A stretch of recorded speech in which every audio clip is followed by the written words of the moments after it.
గురువుగారు శ్రీకృష్ణాష్టమి రోజు నార్మల్‌గా మనం పెట్టాల్సిన నైవేద్యాలు కానీ, ఏదైనా 3 వస్తువులేంటి? అటుకులు కృష్ణుడికి ముఖ్యమైనటువంటిది కాబట్టి, వెన్న ముద్ద ఇవే పెడతామంతే హ్మ్. కృష్ణుడికి. ఇంతకంటే ఏముంటుందమ్మా? పాలమీగడ వెన్న ముద్ద, ఇవి అటుకులు ఇవే పెడతాము కృష్ణుడికి. అంతకు మించి ఏముంటాయమ్మా కృష్ణుడికి పెట్టేటువంటివి? మామూలుగా మనం చేసుకునేటువంటి నివేదన పాయసము ఇవన్నీ కూడా స్వీట్లు అవన్నీ కూడా పెట్టుకోవడం తర్వాత సంగతి. హ్మ్.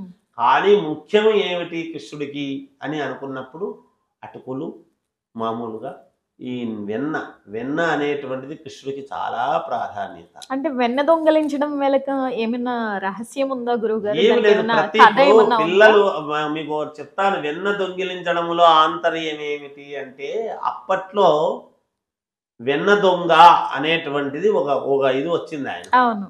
వెన్న దొంగ అనేటువంటిది ఏమిటంటే, కృష్ణుడు చిన్నతనంలో వెన్న దొంగిలించడంలో ఆంతర్యం ఏమిటంటే, వాళ్ళ ఇంట్లో ఉండేటువంటి కష్టాలను ఒక రకంగా ఆయన తీసుకోవటమే. హ్మ్.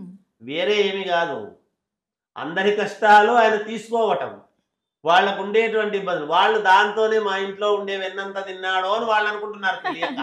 హ్మ్. వాళ్ళు ఒక రకంగా ఈ పిల్లవాడి రూపంలో దైవాంశ సంభూతుడైనటువంటి వాడు తీసుకోవటం. హ్మ్. అందుకే కదా ఈమె మామూలుగా కట్టేస్తాము అనేటువంటి భావనతో కట్టాలి అనుకుంటే, ఆ తాడు ఎంత పెద్దది తెచ్చినా ఇంత మిగులుతూ వచ్చింది. అవును. ఇంత మిగులుతూ వస్తూ ఉంటే ఏం చేయాలో అర్థం కాలేదు. సరే కట్టుకోపో అన్నాడు ఆయనే. కట్టుకోపో అన్నప్పుడు అది దారం కరెక్ట్‌గా పెరిగింది. తాడు కట్టింది. కడితే అలాగే ఈడ్చుకొని వెళ్ళాడు గదా! అందుకే ఉదరము అంటే ఇది, దాము అంటే దామోదర అనేటువంటి పేరు రావటానికి కూడా కల కారణం అదే. మనము దామోదర దీపదేవతాభ్యో నమః అని మనము దామోదరుడు అని దీపాన్ని పెట్టి మనం చేసుకుంటూ ఉంటాం. గురువుగారు అలా. శ్రీకృష్ణుడి జీవితం నుండి మనం నేర్చుకోవాల్సిన ముఖ్యమైన విషయాలేంటి? అమ్మ శ్రీకృష్ణుడి నుండి మనం నేర్చుకోవాల్సినటువంటి విషయాలు ఏమిటి అని గనక మనం ఒక్కసారి చూసినట్టయితే, ఏదో సత్యభామ, రుక్మిణి లాంటి ఇద్దరిని పెట్టుకోవాలని ఇవి కాదు కావాల్సింది. ధర్మము ఏది? మన కర్తవ్యం ఏమిటి? మనము చేయాల్సినటువంటి పని ఎటువంటి ఫలాపేక్ష లేకుండా మనము చేసేటువంటి పని నిత్య కర్మలలో నిరంతరము పూజ, అనుష్ఠానము మనము చేసుకుంటూ పోతూ ఉన్నాము అంటే ఫలితం ఖచ్చితంగా భగవంతుడు ఇస్తాడు. ఎప్పుడు ఇవ్వాలనో ఆయనకు తెలుసు. ఏది ఇవ్వాలనో ఆయనకు తెలుసు. అదే కృష్ణుడి యొక్క నినాదం. వేరే ఏమీ కాదు. ఆయన కర్తవ్యము మన కర్తవ్యం మనం చేసుకోవాలి. అందుకనే కదా ఏ ప్రతిఫలాపేక్ష లేకుండా నువ్వు చెయ్యి.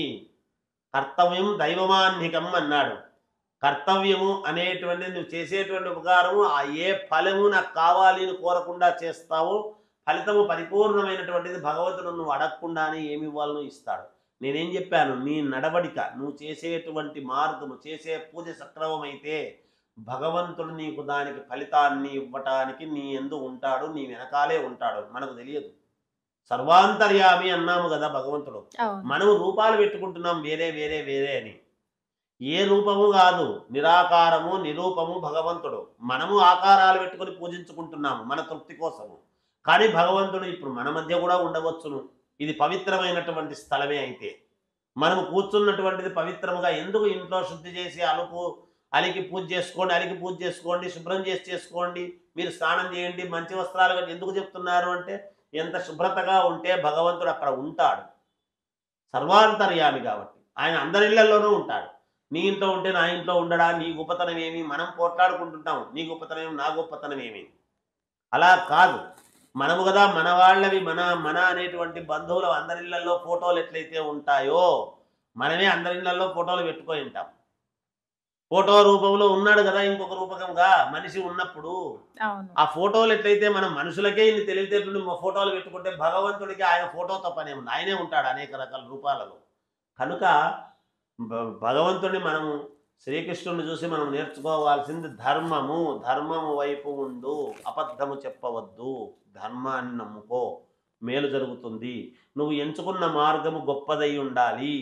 ఉన్నతమైనటువంటి మార్గాన్ని ఎంచుకో, ధర్మ మార్గాన్ని ఎంచుకో. అందుకే మనకేం చెప్పినాడు అంటే, మనము ఎందుకు గోమాతను, నందీశ్వరుణ్ణి మనము పూజించుకోవాలి అని అంటే, ధర్మ అర్థ కామ్య మోక్షములు ఇవి 4 గోపాదంలోను ఈ మనం ఈ ఎద్దు పాదాల్లోనూ ఉంటాయి. ఇవి 4 పాదాలు కరెక్ట్‌గా అవి ఉన్నంత వరకు మనం కరెక్ట్‌గా ధర్మముగా సంపాదించినటువంటి అర్థాన్ని కామ్యము సరైనటువంటి కోరికలు నెరవేర్చుకోవడానికి ఖర్చు పెడుతున్నామో మోక్షము కలుగుతుంది.